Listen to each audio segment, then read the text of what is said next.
Hey y'all, it's Susie. Welcome back to the channel. If you're new here, hi, hello. I hope you're all having a wonderful day, morning, afternoon, evening, night, whenever y'all are watching this. If you're watching this, thank you so much for being here.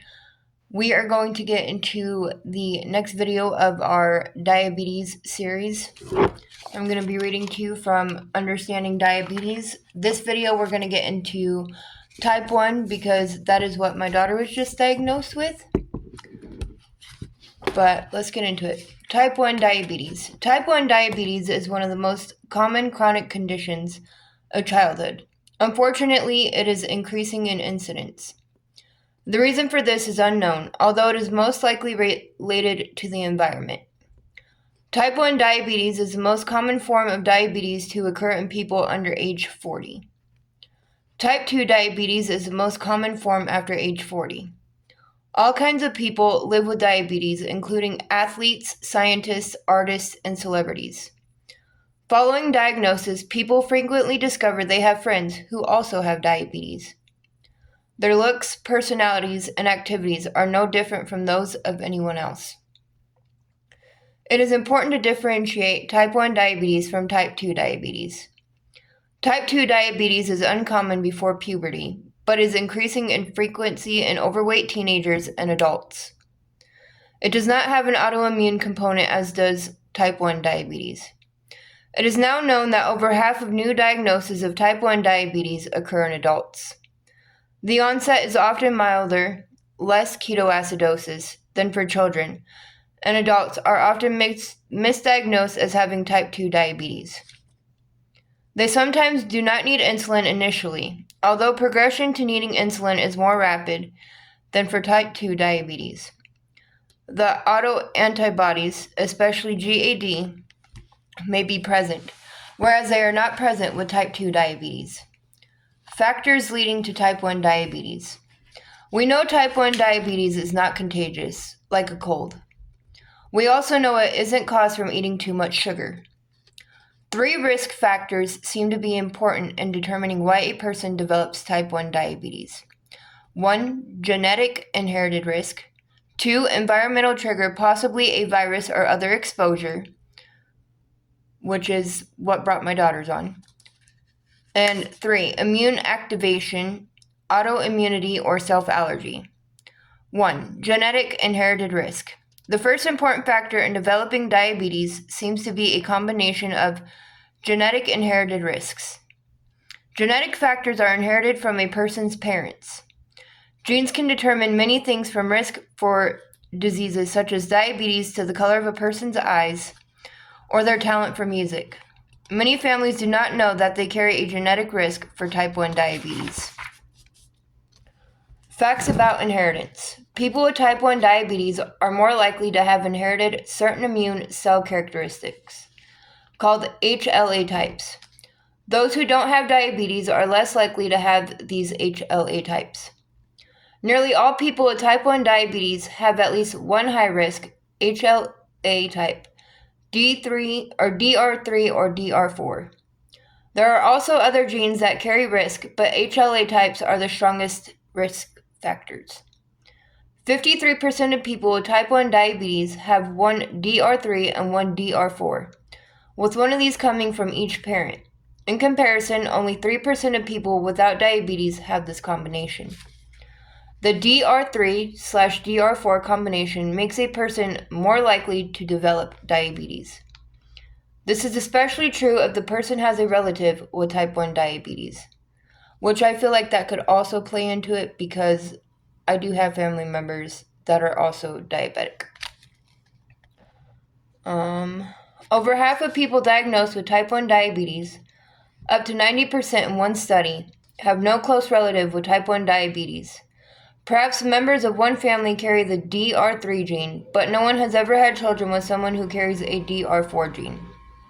If a member of that family has children with someone carrying the DR4 gene, their child may end up with the DR3-DR4 combination. This person is then at higher risk for developing type 1 diabetes during childhood or later in adulthood. It is now known there are also different genes that help to protect a person from developing diabetes. Children from a family who have a child with diabetes have a greater chance of developing diabetes than do those without a family history.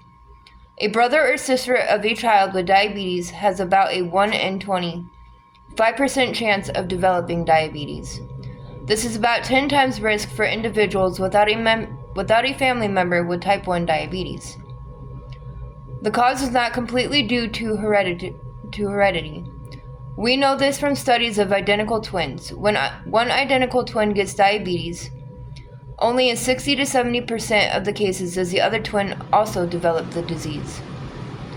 If it were entirely due to heredity, both twins would always develop diabetes as they inherit identical genes. We don't completely understand the inheritance factors. We do believe that both mother and father transmit the tendency to develop diabetes to their child. 2. Environmental trigger, possibly a virus or other exposure. Having a certain genetic background with genetic risk factors may make a person more sensitive to environmental triggers. A virus or other exposure, currently uncertain, could go to the islet cells where insulin is made and cause damage. Once the damage has occurred, the immune system becomes activated against the body's own cells, autoimmunity or self-allergy. 3. Immune activation, autoimmunity or self-allergy. The third factor that seems to be important in type 1 diabetes is autoimmunity, self-allergy.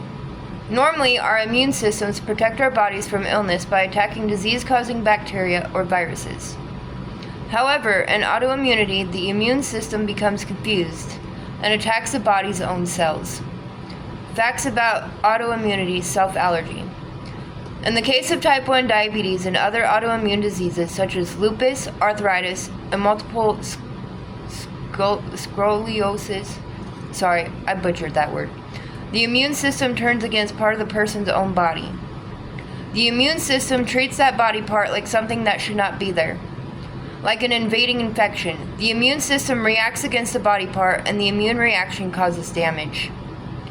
There can be evidence of this immune reaction found in the blood.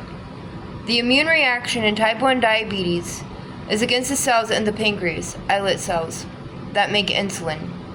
The evidence in the blood is called an antibody, or more specifically, an islet autoantibody. We now know that some people can have this type of antibody present in their blood for many years before they need insulin. 4 specific diabetes-related autoantibodies can now be measured in the blood of people who are developing diabetes, including GAD, antibodies, insulin autoantibodies, IA2, also known as ICA512, and ZNT8, zinc transport antibodies. Identifying these antibodies in the blood has made it possible to screen people who are at risk to develop diabetes. This screening has led to research trials with the goal of preventing diabetes. We believe it is important for brothers, sisters, and other relatives to be screened for islet autoantibodies. In the future, we may screen all children for islet autoantibodies so that children at high risk can be identified. People with 2 or more positive autoantibodies have a greater than 50% risk for developing diabetes in the next 5 years. The risk is lower if only 1 antibody is positive. The antibodies may gradually disappear from the blood after the onset of type 1 diabetes. People who develop type 2 diabetes, previously called adult onset, and those with diabetes caused by a single gene mutation, neonatal diabetes, and maturity onset diabetes in the young, do not have these antibodies. The disease process. Stage 1. When a person has 2 or more islet autoantibodies, he or she has a greater than 70% risk of developing the need for insulin within the next 10 years. People in this early stage of type 1 diabetes do not have symptoms or elevated blood sugar. Stage 2. This stage begins when a person has 2 or more islet autoantibodies and has begun showing a pattern of abnormal high blood sugar levels. People at stage 2 type 1 diabetes do not have symptoms of diabetes and do not yet need insulin. A medicine,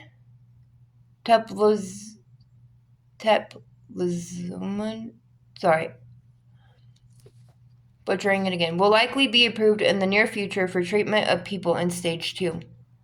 This medication may delay progression to stage 3 type 1 diabetes. Stage 3. This is a stage when most people with type 1 diabetes are diagnosed. They have high blood sugar values most or all of the day, have symptoms of diabetes, thirsty and urinating frequently, and require insulin to treat the high blood sugar. An example of the possible sequence of events is outlined below. A person inherits a tendency for diabetes. This person may encounter a virus or other particle that injures the islet cells. Part of the damaged islet cell may then be released into the blood. The person with genetic risk for diabetes has immune cells that become easily confused. When these immune cells encounter damaged islet cells, they begin to make islet autoantibodies. The damage can attract white blood cells to the area of the islet cells. These now active white blood cells produce chemicals, which further injure the other islet cells. Anything that activates the white blood cells in the future, viral infections, certain foods, stress, etc., may result in more of the islet cells being destroyed. We now know that most people who get diabetes don't just suddenly develop it. They've been in the process of developing it for many years. Most likely, viral infections or other factors result in further damage and destruction of more islet cells. As more and more islet cells are destroyed, the person moves closer to having diabetes. Are portrayed for the 3 stages of type 1 diabetes. The symptoms of diabetes have been discussed in Chapter 2, and we'll go back to that.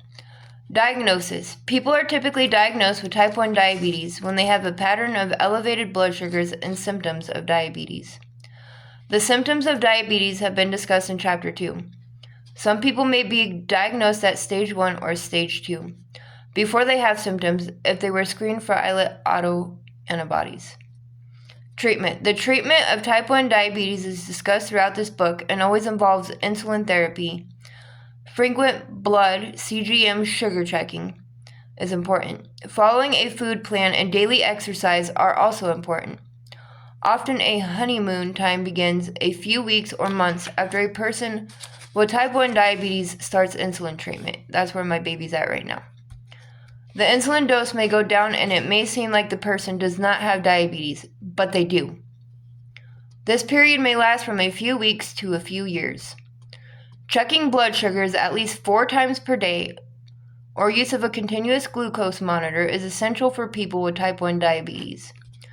The use of an insulin pump or a CGM or an artificial pancreas may help make diabetes management easier.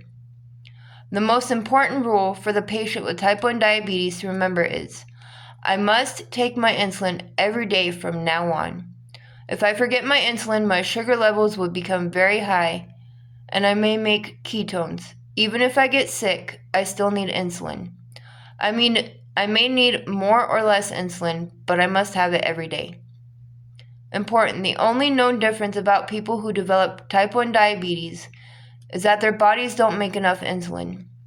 The person in every other part of the body are otherwise completely normal.